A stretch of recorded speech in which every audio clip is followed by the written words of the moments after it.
Hello guys, welcome to धन। आज हम बात करेंगे रिस्क मैनेजमेंट की। हमने स्ट्रैटेजी सीखी, बैक टेस्टिंग करना सीखा।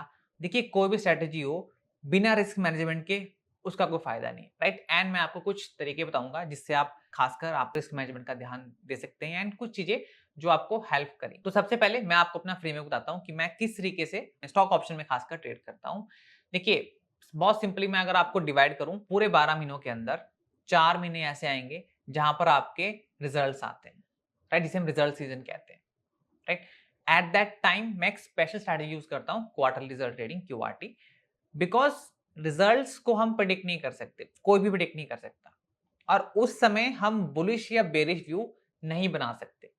तो उन 4 महीनों के अंदर मैं bull call and bear put spread नहीं बनाता। बाकी बचते हैं रिमेनिंग 8 मंथ्स। बिकॉज जब मार्केट में कुछ न्यूज नहीं है, खासकर रिजल्ट से रिलेटेड कोई न्यूज नहीं है, तो स्टॉक्स के अंदर मैं प्रेफर करता हूं ऑप्शंस में ट्रेड करना using spreads. Logic is very simple. देखिए, हमारे पास 227 स्टॉक्स हैं एफएनओ के अंदर। आई नो सारे के स्टॉक लिक्विड नहीं है, सबके अंदर हमें ट्रेड भी नहीं करना। अगर मैं फिल्टर करने जाऊं तो मेरे पास गिन के 50-60 स्टॉक आते हैं, पर वो बहुत ज्यादा हैं। 50-60 stocks is too much, right. आप कंपेयर करेंगे इंडाइसिस से, आपके पास 2 से 4 ऑप्शन है।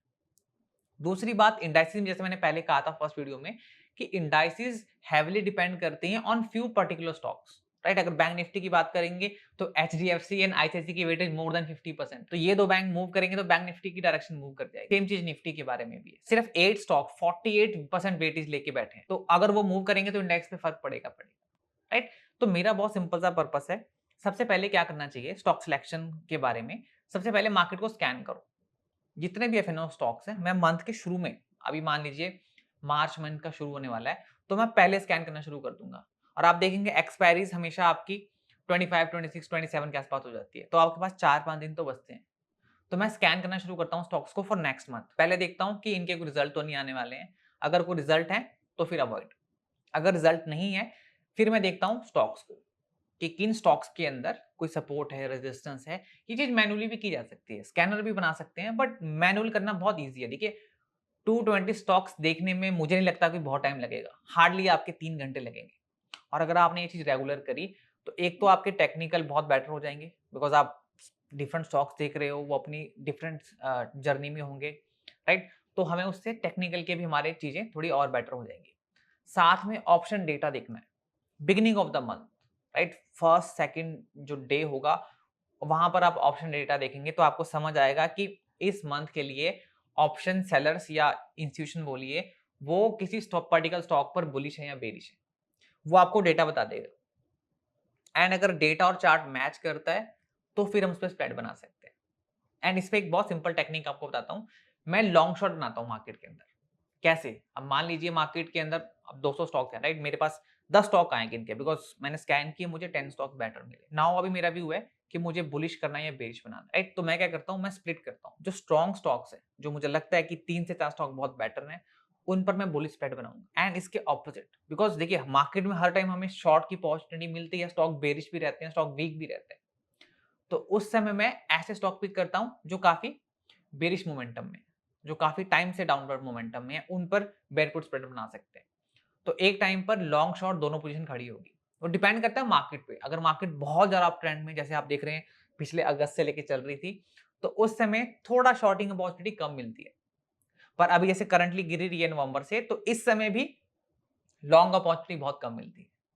तो वो डिपेंड करता है इंडाइसिस के ऊपर, राइट। इंडाइसिस अगर नॉर्मली रेंज में चलती है तो लॉन्ग शॉर्ट के लिए बहुत better strategy, right. Best of the best करना है। मेरे पास 10 स्टॉक्स आए तो उनमें से 1 से 2 जिसपे डेटा और चार्ट मुझे सही लग रहा है, राइट। एंड अब बात करते हैं थोड़ा रिस्क की। मैंने आपको कहा जब भी मैं स्प्रेड बनाता हूं, मेरा मैक्सिमम रिस्क 5,000 से ऊपर नहीं होना चाहिए। वो मेरा बहुत सिंपल डिफाइन है कि मुझे इससे ज्यादा की स्प्रेड नहीं बनानी है। बिकॉज आप देखिए, अगर मेरी 40,000 कैपिटल लग रही है एक स्प्रेड के अंदर, तो 5,000 का मतलब हो गया अराउंड 10% के आसपास। बिकॉज मैंने आपको कहा रिस्क तो मैंने उसका हाफ का लेना है, दैट इज अराउंड 5%। आप सोचिए मेरी कैपिटल अगर 1 लाख रुपए है, मैं अगर 2,000-2,500 का रिस्क लेता हूँ पर ट्रेड, तो मेरा 2.5% कैपिटल जा रही है, राइट। तो इस तरीके से ट्रेड प्लान करते हैं। इसका फायदा क्या है? अगर मान लीजिए मेरे 10 trade back to back loss में जाते हैं, तो मेरा लॉस कितना होगा? Around 30,000, 35,000, right. मेरी कैपिटल का वो 1/3 है। अगर बात करेंगे आप सिंगल नेकेड ऑप्शन बाइंग की, तो आप जानते हैं लोग इससे ज्यादा लॉस एक दिन में कर देते हैं। तो अगर ऑप्शन में लॉन्ग टर्म सस्टेन करना है, मेरा पर्सनल ओपिनियन है कि spread is way better to go, because उसके अंदर हमें कंफर्ट मिलता है, हमें कैपिटल लूज करने का वो फियर नहीं है, वो डर नहीं है कि मैं एक दिन में अपना पूरा 40,000 जीरो नहीं कर सकता। मेरी जो स्प्रेड है वो मुझे लॉस देगी, पर वो लॉस भी डिफाइन है, 4,000, 5,000, 6,000 जो मैंने सोच के रखा था शुरू में। तो एक रिस्क मैनेजमेंट का अपना रूल बनाइए कि आपको 5,000, 6,000 जो आपका सूट करता है, आपको 2,000 पे करना है, 4,000 करना है, जो आपको सूट करता है आपकी कैपिटल के अकॉर्डिंग, उतने रिस्क को मान के चलिए एंड उसको फॉलो करना है। नेक्स्ट चीज, स्ट्रैटेजी को प्लीज बैक टेस्ट कीजिए, राइट? बिना बैक टेस्टिंग के बिल्कुल नहीं करना। फॉर एग्जांपल आप किसी भी स्टॉक पे ले लीजिए, लेट्स से मैं टाटा मोटर्स की बात करता हूँ, आपको देखना है कि यहाँ पर जब जब बुल कॉल स्प्रेड बनाई है तो काम करिए नहीं करी, तो उसके लिए पिछले 4-5 साल का डेटा आपको आराम से मिल जाएगा, कोई दिक्कत नहीं है।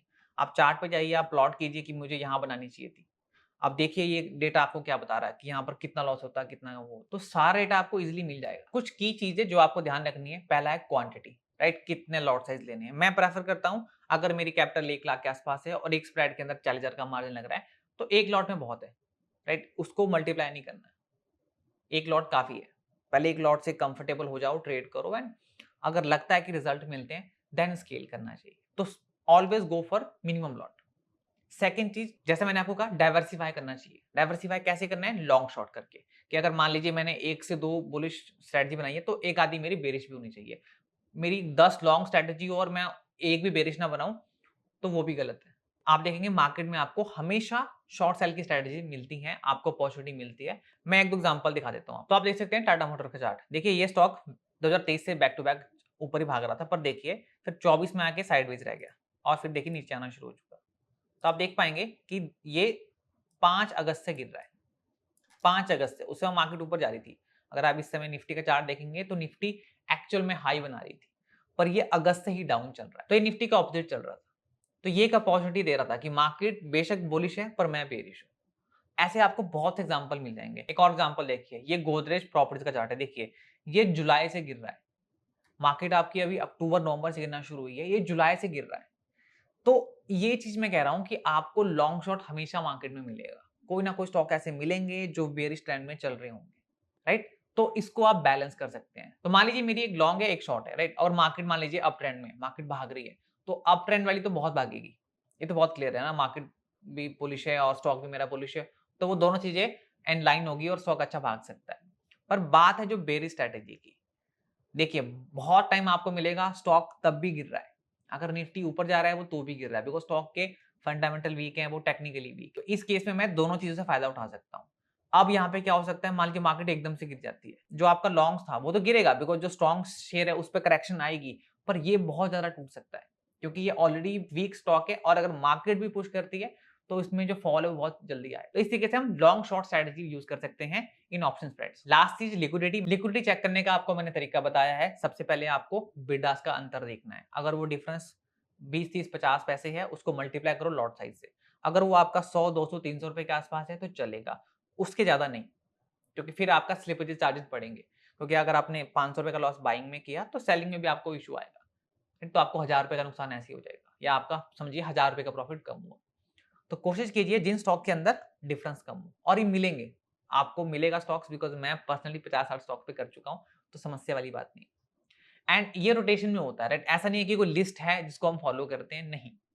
देखिए स्टॉक के अंदर मैंने पहले भी कहा था, स्टॉक के अंदर मोमेंटम होगा तो ट्रेडर वहां पर चेज करने आएंगे, क्योंकि कोई भी मोमेंटम को छोड़ना नहीं चाहेगा, चाहे रिटेलर हो चाहे इंस्टीट्यूशन हो, वो वहां पर ट्रेड करने आएंगे, जिससे क्या होगा, ओवाई बढ़ेगा, और अल्टीमेटली ओवाई बढ़ रहा है तो वॉल्यूम भी बढ़ रहा है और लिक्विडिटी भी बढ़ रही है। लिक्विडिटी का डायरेक्ट कनेक्शन मोमेंटम से, तो हमें उसी को कैप्चर करना है, इसलिए हम बेटर है उन स्टॉक को ट्रेड करें जो थोड़ा रेंज ब्रेकआउट कर रहे हैं, राइट? या सपोर्ट पे चल रहे हैं, रेजिस्टेंस पे चल रहे हैं, जहां पर कोई ब्रेकआउट हो सकता है। सो ऑलराइट, ये थी हमारी स्टॉक ऑप्शन पर वीडियो सीरीज। आई होप आपको वीडियोस अच्छी लगी होंगी। प्लीज कमेंट सेक्शन में जरूर बताइए कोई और चीज आपको लगता है कि कवर करनी चाहिए थी, या छूट की हो, या किसी और टॉपिक को हम डिटेल में कवर करें। So do tell us in comment section. Thank you for watching. Investments in the securities market are subject to market risk. Read all the related documents carefully before investing.